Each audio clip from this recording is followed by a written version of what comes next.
Good morning, everyone. Boker Tov. Boker Tov. Thank you for coming. We're learning the whole month of Sivan, sponsored by Dali Orlev, in memory of his sister Chana Bat Shmuel Halevi and Sarah, Miriam and Yossi Sas, in memory of Miriam's Abba, Pinchas Menachem ben Avram David, and Ira Brown in honor of his 50th birthday. The weekly sponsorship for this week is by Michael Levy, in memory of Michael's father, Yosef ben Dov Ber Halevi, Yechiel and Leah Stein, in honor of their daughter Rachel Tzipporah's bat mitzvah, and Ilan and Reb David Singer, memory of Reb David's father, Rabbi Philip Harris Singer, Rabbi of Pinchas Tzvi ben David, Zichrono Livracha, and by Michal and Yudi for the Refuah Shlema of Yosef ben Esther. And today for the Refuah Shlema of Mani Nistara Bas Ilana. Should have a Refuah Shlema. Okay. Why? And Mazel Tov to Mishpachat Barad for a new grandson. Mazel Tov Mishpachat Barad. Mazel Tov, Mindy. Beautiful. Who? Which kid? Esther. Oh, wow. Beautiful. It should be somewhere. Yeah? Whatever. You're here. This is better than a phone. Mazel Tov. That's beautiful. Can I add? Sorry, I just walked in. Yeah. My uncle was nifter yesterday. Who? My uncle, Elidad Ben Aryeh. Elidad ben Aryeh? Leilu nishmato. I'm sorry. Teh nishmato tzura b'tzura chaim b'ezrat Hashem.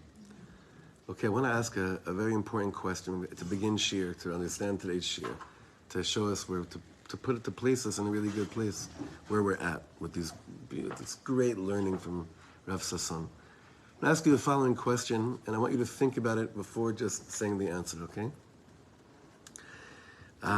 What does it mean when someone has a big neshama, a big soul, as opposed to someone that has a small soul? What does that mean when you say, oh, it's a big neshama? What a big neshama that person has. Or we're living in these big neshamas, or with small neshamas. What does that mean, that someone has a big neshama? In conference, a lot of they have the path into other neshamot. Wait. Slowly. That's it, because the first thing you said is a very important one. So, laat. They're able to encompass a lot of more, like they're able to bring in more because they already they see the truth. But you said a little bit differently. No. You said that they're because you were talking about the fact that they're in touch with a lot of other neshamas. Yes. Okay. Let's. Like seeing the neshamot when they're going to a room, they see the true neshama. So you're talking about that they're tapped into neshamas of people that they see. The potential of the person that they don't see.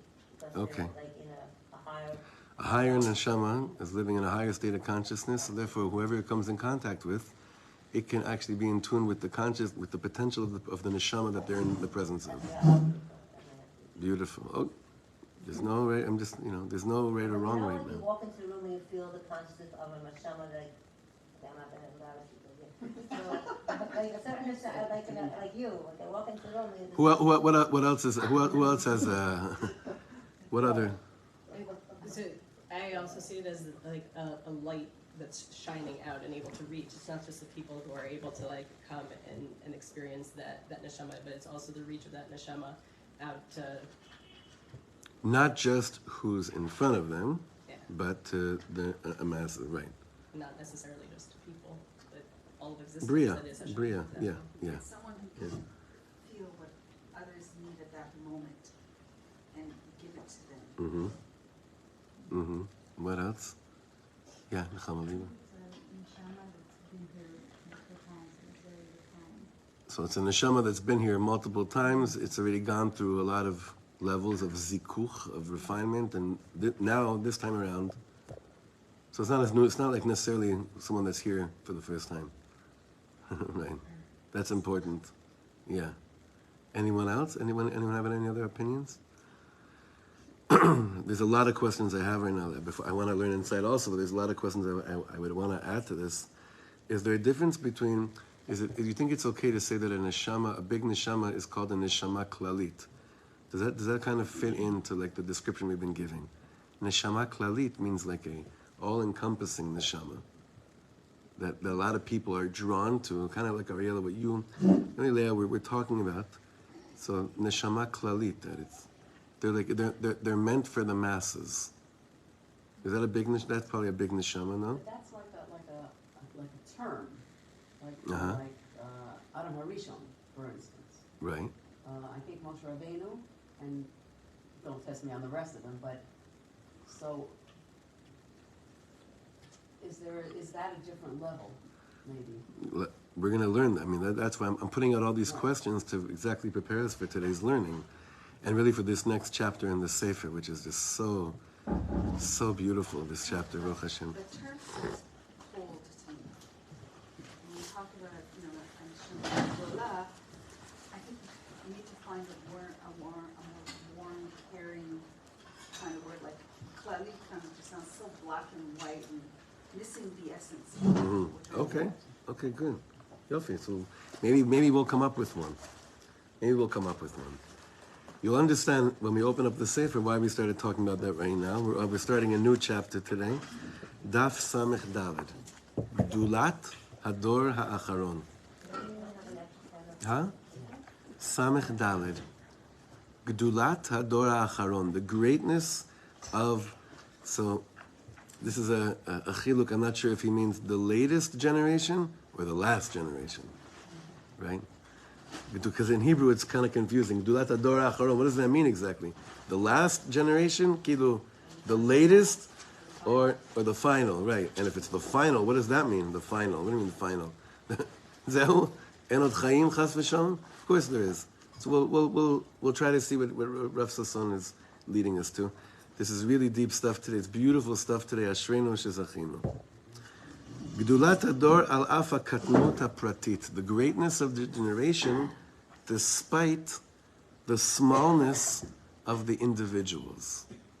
Because my next question, I'm going to let him ask it, really is, are we neshamot, are we a door of neshamot gdolot? Are we greater in our neshamas than a previous generation? And there's so many sides to this question. Like, how big are our neshamas today? How big is the neshama? Now don't get crazy, don't freak out. How big is the neshama klalit of the ummah, of the nation, right? So there's two ways of looking at this question, big neshamas, little neshamas. On the one hand, one way of understanding this is, as a people, as a one chativa, as one unit, right? The nation itself in this door, is it a big neshama? Or are we looking at it as individuals? Are the people that are in this door big neshamas? Two different questions, nachon? Now they seem to contradict each other as well. Because if the souls of the generation are like klein, that means like small neshamas, how could the soul of the nation be a big neshama as an ummah, and then vice versa as well? Is it like Noach? Sorry? Is it similar? Is it like what? Noach. In what way? Meaning, was he a tzaddik because of... Oh, I hear your question. Good. Yeah. Let's see. Or is it where we're striving for? Right. Good. Yofi. Keep it in mind as we're learning through. Daf Samech Daled. Rav Sasson is going to say, if you're still reading this Sefer, it means you probably believe in yourself, more or less. If not, there's no way you would have been flipping these pages. Hadibur al ha'echsher shel hador leotan madregot elionot alul lehitakel bekushia gdola. So all this talk on preparing this generation to these levels that we were talking about, such as Nevuah, Ruach HaKodesh, Migdash, Malchut. We may get stuck with some serious questions over here. הלא כל אחד שמביט על עצמו רואה עד כמה שהוא קטן ודל מבחינה רוחנית. Each of us are looking at ourselves and we're saying, I'm so, in comparison to what I know could be in a state of living with Nevuah, Ruach HaKodesh, who am I today? נכון? וכן ידוע שבאופן כללי קיימת ירידת הדורות. And we know, generally speaking, have you heard of the terminology called Yeridas Hadoros? That means the descent of generations. I'll never forget when I first heard it. I was in, you've been to the place I'm talking about. I was in 770 in Melbourne. And for the first time, Moshe took me. I'll never forget this. He took me to Shachris. And her husband took me to Shachris the first time I was there, and I said, what time should I be ready? He's like, so he said, I'll pick you up like at 9:45 in the morning. I said, what? So I get there way before Minyan even starts. And then Minyan starts, and it was beautiful people, but everything was just very late and very kind of like, I don't know, almost like lazy. It was very, very interesting. Sorry. And I went up to the Rav there, the one that was kind of running things. I had met him over Shabbos. I said, I'm from Eretz Yisrael. I don't know. What's going on over here? He's like, what do you mean? We're living with the times. I said, what do you mean? He's like, Shlomo, you read the Sedaris. That's what he used. That's the terminology he used. You read that Dorot. Like, what do you mean? This is just the descent of generations. Like, this is where things are at right now. Now, he said it in a very real way. He wasn't giving excuses. He was just saying, listen, this is just what it is, you know? And to a certain extent, listen, we're away from Beis HaMikdash for thousands and thousands of years. It's going to be hard to keep up a strong momentum of like getting up in the morning, fire, power, everything's on time, early, this and that. Those that are able to do it, amazing. They're yotzim min haklal. So Rav Sasson is saying, listen, we know of this concept called Yeridat HaDorot, the descent of generations. The Kayam, fourth line, וקיים פער גדול בין השגת הדורות הראשונים לעומת הדורות האחרונים. There's a tremendous פער, I forgot how you say that. How do you say פער? Gap. Between the early generations and the later generations. אז איך ניתן לבוא ולומר שהדור שלנו ראוי למדרגות גדולות יותר מהדורות הקודמים? So are you going to come and tell me this generation that's so much further than previous generations is actually ready for concepts of living in states of reality, of like Ruach HaKodesh, Nevuah, Malchus, Mikdash? What a gap. How could you say that? Mainly you would have said it about previous generations. I'd probably understand better. But you want to tell me, you look at the Yidden today, you look at Eretz Yisrael today, you look at Am Yisrael today and say, yeah, you know, really like this door, they're ready. They're ready for like really big stuff. Saying there's a little bit of a disconnect here. Now, I know there's a lot of thoughts everyone has. Hold on to them for a second, okay? I could see everyone's like, I see the memes popping out of everyone's. It's amazing. Laat. Let's let him take us on the trail today, okay? Achen zoi she'ela mukar rechava. This is a very deep question. Ubezrat Hashem b'malach hasefer nigaba bepanim nosafot. We're going to keep on addressing this question in different manners throughout the book. Mikol makom kan netzayen kama yesodot ubiktsara rabba. We're going to point out some principles here, some foundations of trying to understand why anyone would think that this door is ready for such great things, considering the fact that there's been such a descent of generations. ראשית כל יש לדעת, שכל ההבדל שאנו מדברים עליו הוא מצד המדרגה הכללית של הדור, טל. אוקיי? שלא מצד המדרגות הפרטיות של כל אחד ואחד. He says, let's just explain something. When we're talking about a descent of a generation or an ascent of a generation, we're speaking here about the madrega haklalit shel hador. What is madrega klalit? The general level of the door. We're not speaking about individuals that could be shining bright stars. We're talking about madrega klalit, generally speaking. By the way, who's included in the door? Everyone. Also tzaddikim. But everyone. Everyone's in it. Everyone's included in it. Et ha'ikaron hazeh matzinu b'Gemara. So this ikaron, this principle, we found in the Gemara in Sanhedrin. HaMesaperet al Chachmei Yisrael sheyashvu yachad. The Gemara says, a bunch of tzaddikim were sitting around together. V'yatzah bat kol ve'amra. A voice came down from heaven and said, Ra'ui shetishre alav shchina kemoshe Rabbeinu. Wow, this generation, it's Ra'ui that shchina should descend upon it, hover over it like Moshe Rabbeinu. Ela she'en doro zakai lekach. But what's the problem? The generation is not merited, meaning it's speaking about on an individual level. Perhaps back then, there were certain individuals, it was fitting for them, it was megia lahem, that the Shekhinah should come and hover over them. Elamai, what's the problem? The klal, right? The door itself in general was not ra'ui for it. Okay? That's where he's getting this principle from. Showing us this distinction between where a generation is at and where individuals are at. I'm very excited. I'll tell you why. This is like very, this is just very, very beautiful because you remember that last album that we did for Eish Kodesh called Only You, had the song Everlasting Love. That song, Everlasting Love, came on when the album was done. And Rav Weinberger said, still think there's something missing.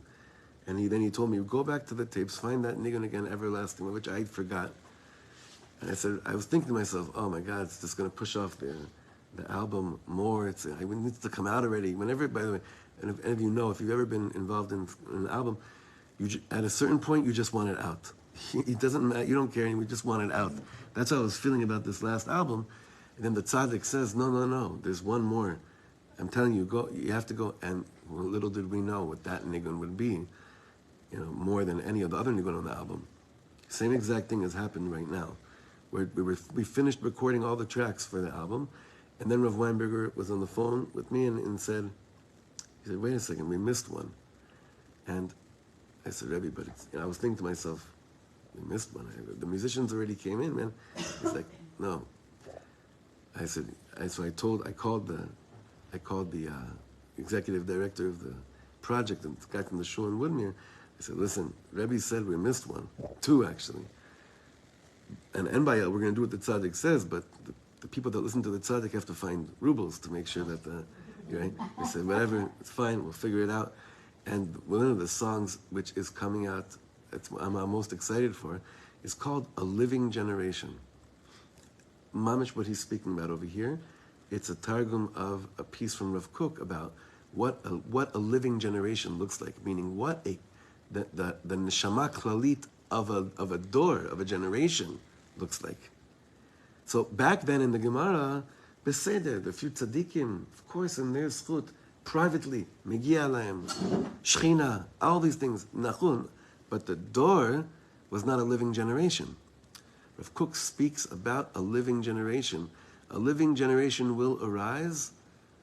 I forgot the words right now, but anyway, it's a very exciting thing. You could sense that in the air, is that where he's leading us to with this talk right now. Klomar, end of the first line. Lamrot she'u haya shalem mivchinat madregato ha'ishit. Even though this certain tzaddik the Gemara was speaking about was perfect and their own individual right, mitzad chokhmato ma'asav, from the level of his chokhmah and his actions, mikol makom mitzad madregat hador en hadavar shayach. But regarding where the door is, the generation in its fullness, it's not shayach. V'lachen gam hu lo yachol ha'asig. And therefore, because the generation isn't really shayach to living in a state of shechina, the individual can't live it won't come down to the individual either. Is that clear? Is there any questions on this so far? But even though the individual in the time of the Gemara was worthy of living in a state of shechina and mikdash and of all these things, but since the generation wasn't, the individual couldn't merit it either. Now, is that fair? Well, it's not for us to say. That's what the Gemara is telling us. Is that fair? Who are we to know what's fair, what's not fair? Sounds like it's not fair, but okay. How does it explain the loss time then? Explain your question. Explain. So then the loss time, the generation was terrible. And Noach was able to continue in time. Not for long. I think it's the opposite of what it's saying here. Not for long. Noach's end is the most miserable ending in the Torah. Noach, I wouldn't consider Noach a living generation. I would say a third. Generation, I would say a third of. able to shine. Here it says like you can shine. No. An individual can Noach, I would say that Noach, if the outcome of Noach's story was one where it was filled with avodas Hashem, showing us there was a tzaddik in our time that understood what life is all about, and not just staying alive, it would be a contradiction. Noach actually shows us more than anybody that just staying alive, l'shem staying alive, is nothing. This isn't about survival. Exactly, is nothing. Okay. שורש העניין נעוץ בכך שהנשמות הפרטיות הן חלק מהדור כולו, ולכן תלויות במדרגתו. Why didn't he merit it, this tzaddik in the Gemara? He says, because individual neshamas, the tzibur, are part of the whole generation, and they're dependent on his madrega, meaning, if these tzaddikim really were as much as they could be, and not just holy, but mamish kodesh kodashim, it means it would probably have an effect on all the individual neshamas of their generation as well. So that explains Noah. Totally. It definitely explains Noach. So I'm going to hold back of asking again what neshama klalit is, but this is very important for us to understand as principles. Asher al ken, next paragraph. כשאנו מתבוננים על תהליך הגאולה, we're sitting here Sunday morning in June, and we're introspecting Geula, what is this? Where's the flow? It's flowing, it's here, it's not here, what's going on? שהוא תהליך כללי העובר על כלל עם ישראל. This is not just happening to a few individuals in a room, it's happening to all of עם ישראל. ובו לאט לאט הולכת הנשמה הכללית וחוזרת אלינו, and slowly, the neshama klalit of the nation, the general, all-encompassing soul of the Ummah, is coming back to us more and more. That's what Rav Kook was speaking about. Not as individuals, but as a whole Am Yisrael is coming back to us more and more. הרי שאין ספק כלל שנחזור אל כל מעלות הקודש העליונות שנסתכלו בגלות. We have no doubt. We're all going to return to these high and exalted levels which were taken from us in the galut, which we've been speaking about the last few months. בוודאי שיש הבדל עצום בין תאי הגוף לאחר סילוק הנשמה ובין תאי הגוף בהיות הנשמה בקרבם. Of course there's a difference, a tremendous difference, between cells of a body where before the neshama leaves the body and while it's still in the presence of with the neshama in the body. ההבדל אינו מצד המדרגה הפרטית של התא. The difference is not the individual status of each cell, אלא מצד המצב הכללי של הגוף. What's the difference? To quote Bon Jovi, dead or alive. זאת אומרת, dead or alive. The fact that a certain cell is fine and it works in the body, right? But the rest of the ta'im don't work. What does it say about the the cell that works? Nothing. We're speaking about a body coming, tchiyat metim. That's what we're talking about. Remember, he's told us coming back to Eretz Yisrael, building the land.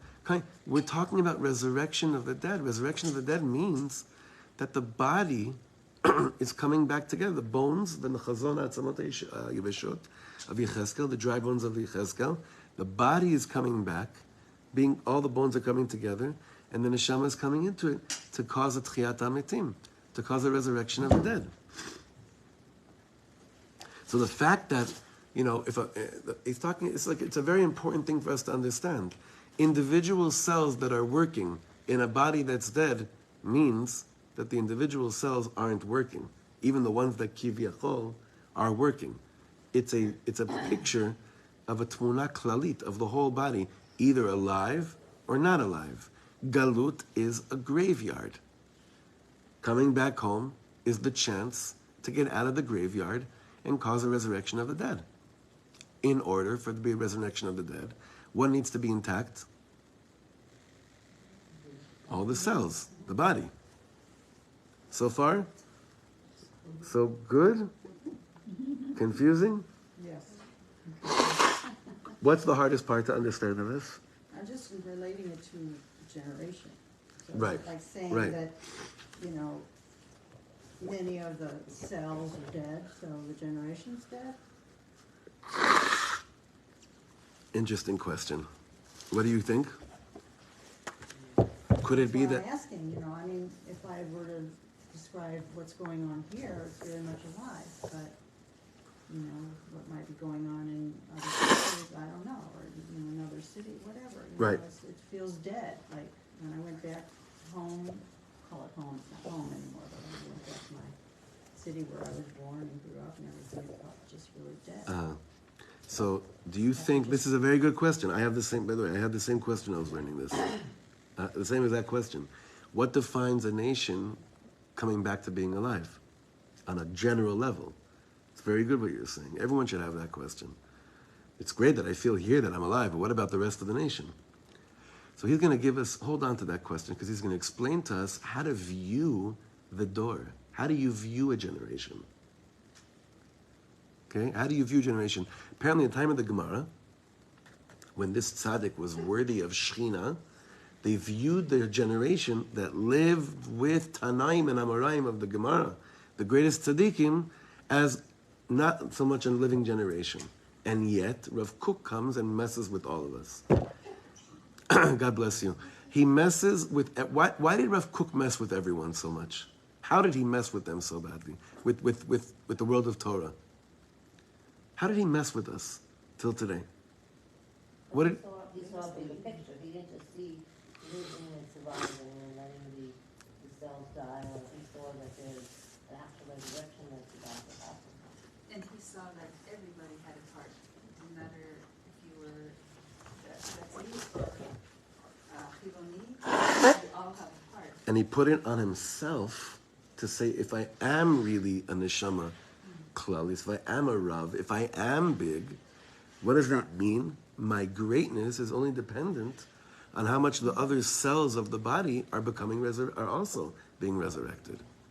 As opposed, I remember this is a very emotional thing that happened to us in high school. They took us, when I was living here in Ranana, they took us, I think it was the first time I ever went. I must have been 14 years old.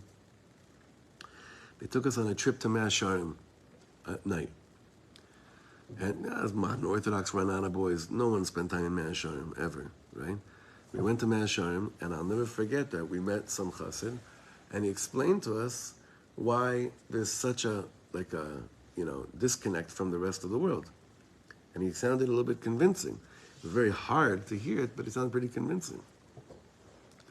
And he said to us, when a doctor operates, if there's a chance the doctor will become, get the virus that he's working on, he should not operate on it, right? That because he has to save his kochos for things that are able to be saved and not contaminate. So we're sitting there, we're waiting, we're like, okay, so what's the nimshal? Like, what are you saying? He's saying, most of the world today the tumah is so thick and powerful that it can only contaminate anyone that comes and tries to work on it. So therefore we have to completely disconnect ourselves from it. A rebbe would work on it. Huh? A rebbe would. Of course, yeah. So, And like, it's kleine cup, you know what that means?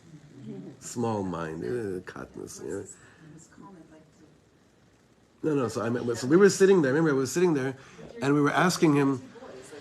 Well, that's what you're not good enough for him to heal. we were asking. So basically, what we were asking him without verbalizing it, we were saying, where do we fall in this picture here? Like, what do you think? What are you telling us?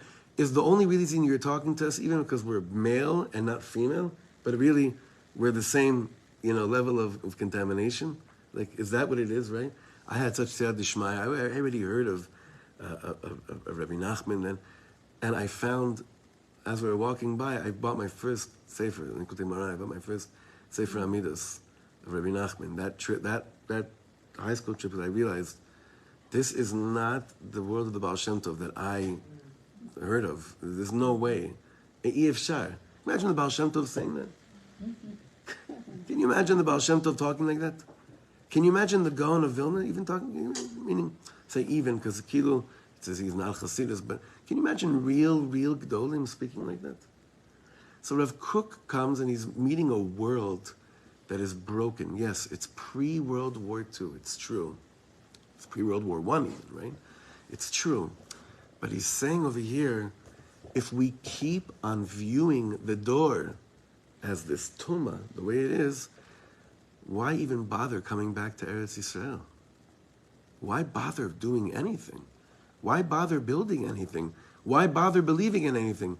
You'll be left with such a kometz, you'll be left with such a tiny little fraction of a bunch of people that kivyachol think exactly the same, and will probably hate each other and just burn themselves down and destroy from within. Legamre, Shalom Yisrael, Gamarnu. Next try. So the neshama of the door is such a great, he believed be'emunah shlema, that the reason HaKadosh Baruch Hu is giving us back the opportunity to come home after all these thousands of years is only because the neshama klalit of the generation is one that could be worthy of such high and gewaldic experiences. Yeah. Also from the perspective, a person had a perspective of love, which is, I'm part of this whole, right? Yeah. Meaning I'm just a part of, I'm the pinky of the body, right? That's part of a body, a greater body. But also this idea of, wouldn't want to celebrate. I wouldn't want to celebrate without the people that I love. Right. So like, someone told you, we're going to celebrate all your lifetime achievements. Come out to, I don't know, Costa Rica. Right. But you can only come on your own. Never. What kind of celebration is that? No. Nachon. Nachon, that's good. This Nachon. idea of, but they're, not the virus, but like, to bring us down, like, I'm not part of the generation. Like, oh my gosh, like, I so much want to be able to celebrate Mashiach. Right. With the people that I love. Like, why would I want to do it in any Right. way, I once heard Rav Shlomo say that you got to be very careful of something. There are a lot of people today that are speaking in the name of the door that have no shaykhs to this generation at all. And it's a very, like, you see it through Korach, and you see it through a lot of different people throughout Sefer Bamidbar, literally, but you see it in, a lot of people are speaking things, and they're saying very holy things that were shaykh to 3,000 years ago or 300 years ago, but they have nothing to do with the generation, with the pulse of the generation today. And it's very hard to know this because they sound very holy. And the truth is because at a certain point, it was very holy, right? It was very holy, but today it's a different door. And to hear people that are shaykh to today's door, you have to daven for this, like really, really strongly. Hashem merit, I should merit to be connected to people that are really speaking about what the door of today needs. And the problem is that I think that it's still a minority that is actually speaking the language of today's generation. This is heavy stuff, but I think it's a very big tefillah we have to really incorporate. Saying, Hashem, not just send us a leader, but we should actually hear who's the ones that are talking to us today. That's what we need to hear today. We need to hear those that are shaykh to today's generation, a living generation. Okay, let's continue. We're on the third paragraph in the page. Yeter al ken, Nechama Liba, this is connected to what you said. Kol hagalut hayta talich aroch shel tikun vezikuch.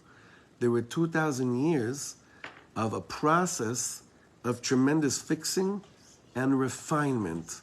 Tikun vezikuch, להסיר מעם ישראל את כל הקליפה והרשעה שנבלעה בנו. To remove from Am Yisrael all the evil and klipa that kind of got swallowed up in us, ולזכך אותנו, and to refine us, עד שנוכל לשוב להיות כבימי קדם טהורים ומזוכחים. Until we're able to return to be in a state like we used to be, pure and refined. 2,000 שנות גלות, הן 2,000 שנה של טהרה והתעדנות. He's saying you could call 2,000 years of galus 2,000 years of punishment, or you could view it as it was 2,000 years of a mikvah, of purification. Hitadnut means from the language of adin. Adinut. Yeah, but I guess, more refined, yeah, but I like when you use that word adinut in the concept of zikuch, because Sometimes zikuch can be like, you crush an olive, right? Shemen zayit zach, that's how you get the olive oil, right? So there's that level, which we definitely experienced in Galus, but the neshama also, at a certain point, started to get this refinement. That, sorry? Polishing is better. Yeah, I like the nachon. ממילא כמו אדם מבוגר שכל מה שעבר עליו זיכך את לבבו והכשיר אותו למדרגות גדולות של דעת, כן היא האומה כולה, like an adult that went through a lot in their life, and at a certain point of adult spiritual maturity, they realize instead of saying, ow, why did you do this to me? They look at their life and say, wow, I see what you did. I choose to believe that you did all what you did to me in order to give me the dot of what I know today, that I could have never have known any other way. So you say, that's today, the Uma Kula, Keni HaUma Kula, Shekol Ma She'avar Alea, everything that happened to our nation, Zikech Ota Likrat HaMadregot HaElyonot. It actually refined us and purified us for these amazing levels that we're hopefully tapping into now. HaUma Ka'et Hi Ba'a Bayamin, Mele'at Nisayon Ve'omek. The nation today is filled with tremendous experience and depth. שיאפשרו לה לעלות אל מלכותה והודה הממתינים ומיועדים לה מעת אשר נבראה. And these levels are going to be able to enable us to ascend to its glory and kingdom which are waiting for us. The world is waiting for us to step into the right shoes, to put on those shoes that are mamash, shoes of monarchy, of royalty, of pe'er, of glory. I have to share with you, when I was in Tel Aviv last Shabbos, someone came up to us after one of the sessions, and they said, this is going to sound, you know what, I just have to say it, because even though it's going to sound like boasting, but I want you to understand why I'm saying it. They said, we have this chevra in Tel Aviv, and everyone thinks, let's set up a kiruv office here, a kiruv shop, and do kiruv here. You have all these kiruv rabbanim that keep on moving through here, and like you're telling us all the, they're operating out of kiruv when they come and talk to us. He said, what you guys are doing is that you're giving us depth. That's what we want. We just want depth. We don't need kiruv. Everyone needs kiruv. I don't need kiruv. Who doesn't need kiruv? I want to go, I had this whole thing after Shabbos, I want to go do discovery. After the shir we did yesterday afternoon, I was like, I think I need to go do discovery again. Who doesn't need kiruv? Everyone needs kiruv. But who's asking for kiruv? The neshama, like the door, like the chevra in Tel Aviv, they want omek. Let me just finish the birthright. Yeah. He said exactly that, so that the rabbi kept on wanting to inspire them with his kiruv. And as beautiful the stories and words, like it's not what they're looking for. Yoni's goal and what he loves is he just wants to inspire them. He just wants them to feel. Depth. That's the hechsher of the. You have to, if you believe in the nation, if you believe in the potency of our nation, of our door, then you believe that the depth will be that which connects them to the Shmirat Torah mitzvot. That's a chidush, though, in art. Understand? The way it's worked is not like that. No, it's just been hold on so we don't lose ourselves. Right. Hold on, assimilation, because galut. Bidiyuk. Now, Rav Kook's whole way, basically, we just described how he shifted the thought process of this. If you believe in the, Rav Bravender, I have to say, really gave that to us in yeshiva as well. He always would tell us, trust enough that in the Torah will do its job, and you just bring a person to the Torah through the meaning and through the experience. The Torah itself will figure out how to get the person to align themselves with living a life of Torah. I guess one of the things you got to do is also believe in yourself in the process that you could be a transmitter of that word. And it touched us so deep that this is what the Chevra in Tel Aviv was saying to us. They just kept on saying, this is our dibur. You didn't try to makarev us this Shabbos. No. And they looked at me like mishpach, like they felt we were mishpacha, mamish. It was an amazing, amazing experience. Depends where they were holding in the first place. Sorry? Depends where they were holding in the first place. Doesn't matter.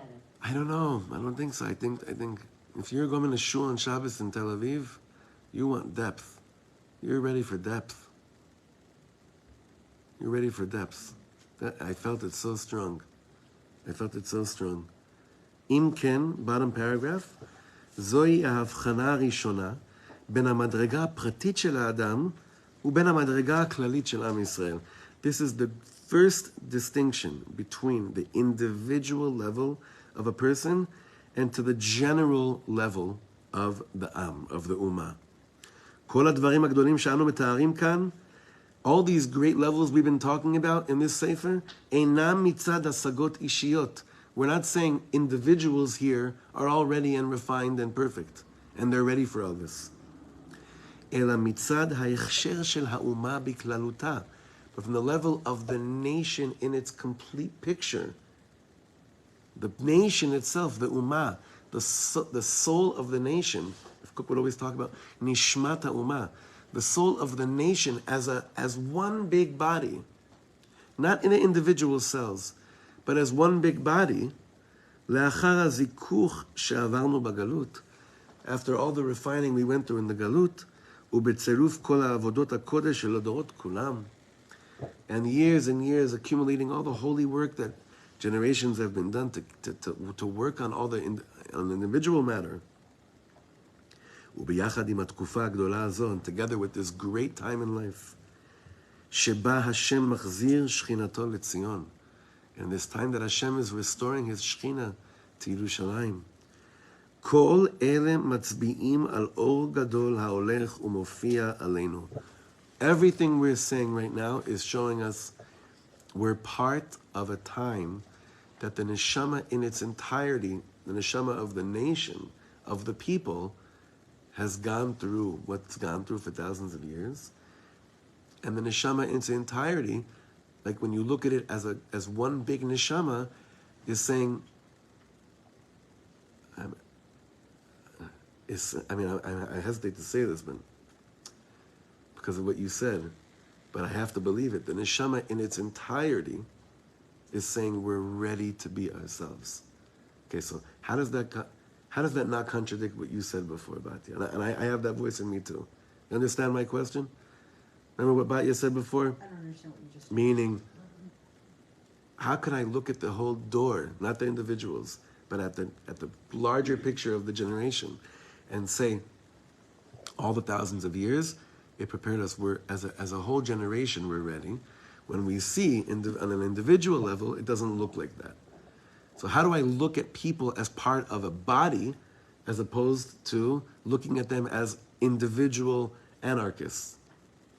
Bad word for. I'm not referring to. You know what I mean? Individual rebels, right? How can I look at people as part of a mishpacha, as opposed to a mishpacha that is ready for geula, as opposed to that cousin that went off? Because they're playing exactly the role that Hashem wanted to play. If they weren't being them and being on their journey and struggling and thriving in all the ways that they were, we're in relationship with them. We wouldn't be having the conversations, asking questions, and engaging with those dynamics.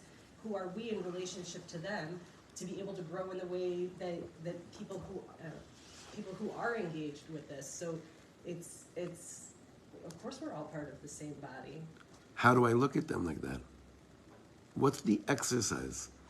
I think of Love. 4 sons. Love. We have to. Gratitude. I think of the 4 sons of the Seder. You have 4 different types of sons, but they're all at the table. Nachon. How do I? And It's a lot of and the descriptions. father is accepting them for who they are, and by accepting them, you're not pushing them away. But you're still talking kiruv to me. Just loving curiosity. I don't want to just have I don't think kiruv. it's kiruv. I think it's accepting you for who you are.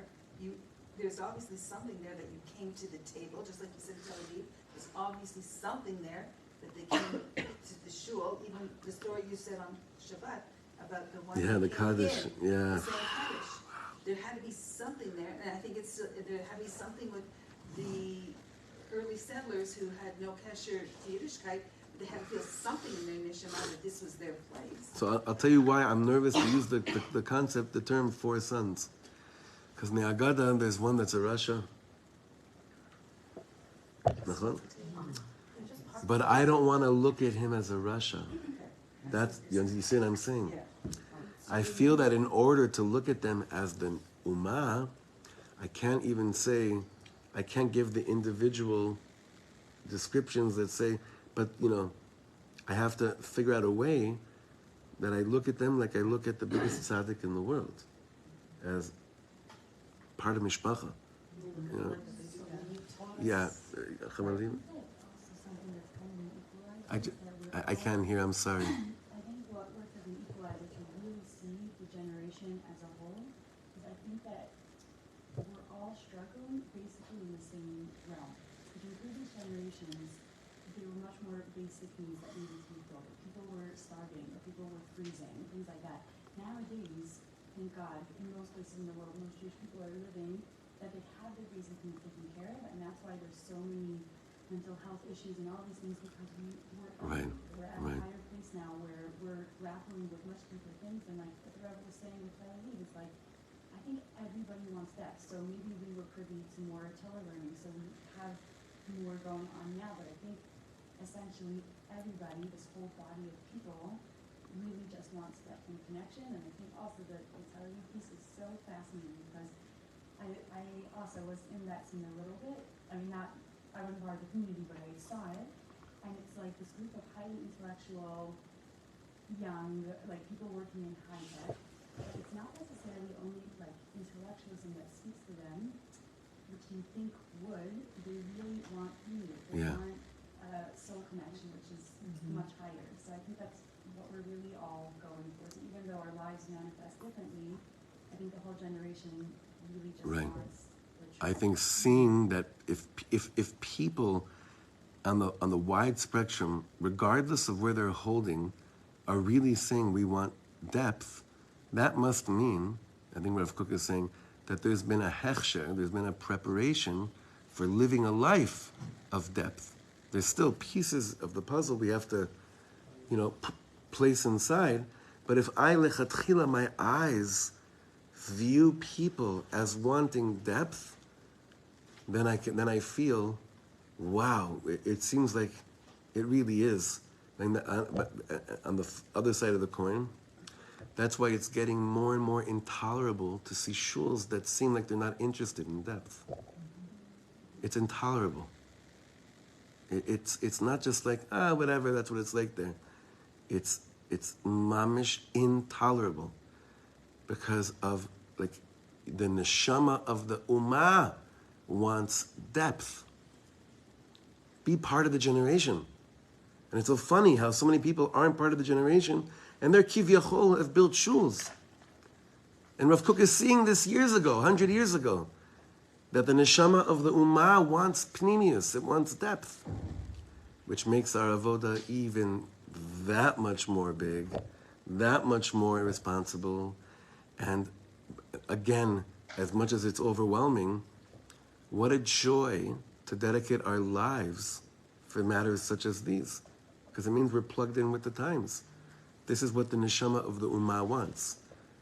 So I think that if we learn the language of how to look at people, and lechatchila, my lechatchila way of viewing them is everyone wants pnimius, everyone wants depth. People are done with anything shallow. Then maybe those kind of eyes are mamish contagious. Rabbi Nachman speaks about this in Azamra, basically, in lesson 282. And I have to believe that anywhere that I walk into, I have to believe that I really am someone that wants pnimius, first of all. I have to believe that everyone really what they want, even if they can't say it, is that they need to feel, they want to feel, they just don't know how to. So it comes out in weird ways sometimes.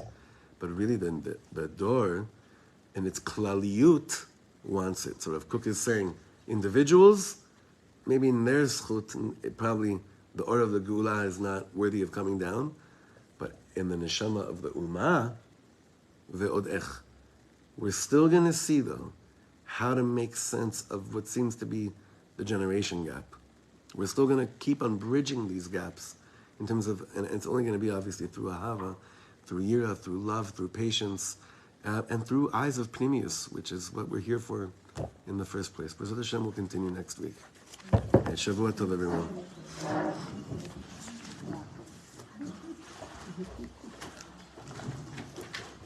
have the same Hebrew birthday as Yoni, Chanukah. I'm today. He's yesterday. Yeah, Monday. Thank you. How old is he? Yeah. I'm 43. Yeah. You're so quiet. Huh? And you're so quiet.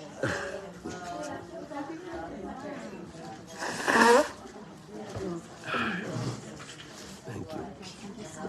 Thank you. It's so true what you're saying. Like, I see it, Mamish, by this stuff. You know this stuff. Tell him. It's wild. That's why also I think that music is what reaches them because it's the language of the soul. They don't want more knowledge. They don't want it. They don't need it. Right. Mamash. Do you have more copies of the Sefer? I have one more in my office, actually. Let me give it to you right now. Yeah.